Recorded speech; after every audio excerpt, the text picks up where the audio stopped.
कंजलोचन कंजमुख कर कंजपद कंजारुणम।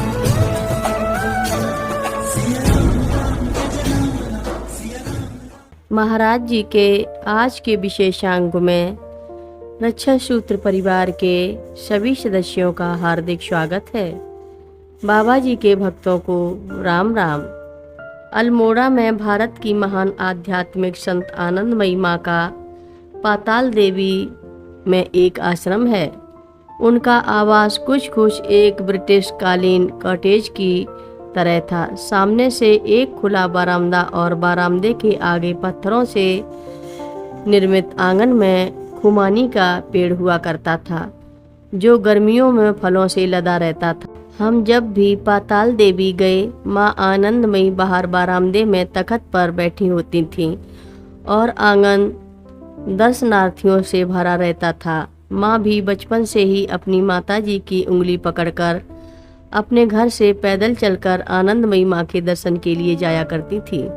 कभी कभी समीप में ही स्थित स्वामी नारायण हरि के सत्संग में भी जाया करती थी। एक दिन अपने आश्रम में आनंदमयी माँ बाहर बैठी हुई थी और भक्तों की भीड़ से एक महिला उन्हें मीराबाई के भजन सुना रही थी। भजन सुनकर 5 वर्ष की नन्ही माँ अपनी माताजी का हाथ छोड़कर वहीं नृत्य करने लगी। जब भजन गायन समाप्त हुआ तो आनंदमयी माँ अपने आसन से उठी और नीचे उतरकर उन्होंने प्रसन्न होकर नृत्य कर रही बालिका को अपनी गोद में ऊपर उठा लिया और वहां उपस्थित सब लोगों के समक्ष उस नन्ही बालिका के लिए अनमोल बोल कहे, यह तो जगत की माँ है। माँ का आनंदमयी माँ के प्रति विशेष प्रेम था। अपनी पुरानी स्मृतियों में से एक संस्मरण यह अक्सर सुनाया करती थीं। जब माँ नैनीताल में रहती थीं तो एक दिन माँ को सूचना मिली कि आनंदमयी माँ नैनीताल आई हुई है। माँ उनके दर्शन करने वहाँ गईं तो तब तक दर्शन का समय समाप्त हो चुका था और आनंदमयी माँ अपने कक्ष में चली गई थी, इसलिए माँ को उनके दर्शन नहीं हो पाए। माँ अपने आने का संदेश वहां छोड़कर वापस लौट आईं। अगले दिन आनंदमयी माँ घूमते हुए तल्लीताल में माँ के निवास तक पहुंच गईं और उन्होंने अपने आने का संदेश माँ के पास भिजवाया। माँ बताती थी कि आनंदमयी माँ का संदेश पाकर वह अपने घर की सीढ़ियाँ उतरकर नीचे चली आई। माँ आनंदमयी ने उन्हें गले लगाकर गत दिवस उनसे न मिल पाने के लिए खेद प्रकट किया। माँ के बाल्यकाल के बाद आनंदमयी माँ से यह उनकी पहली भेंट थी।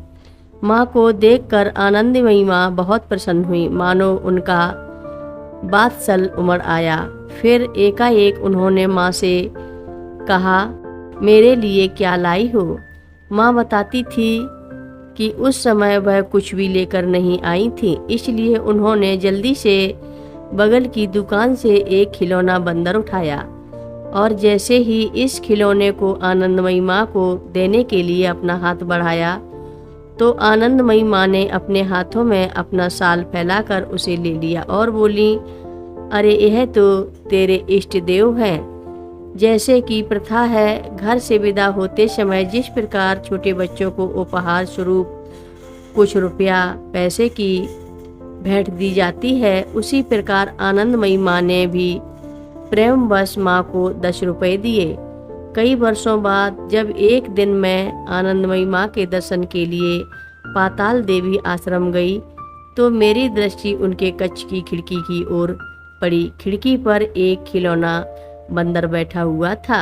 वह बंदर कोई और नहीं, स्वयं हनुमान जी थे।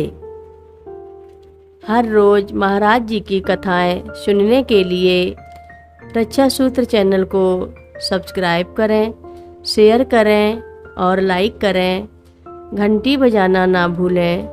कमेंट बॉक्स में लिख भेजें, जय नीब करोरी बाबा जी महाराज। सभी भक्त मिलकर बोलो, नीब करोरी बाबा जी महाराज की जय जय बोलो, सिद्धि माता की जय जय बोलो।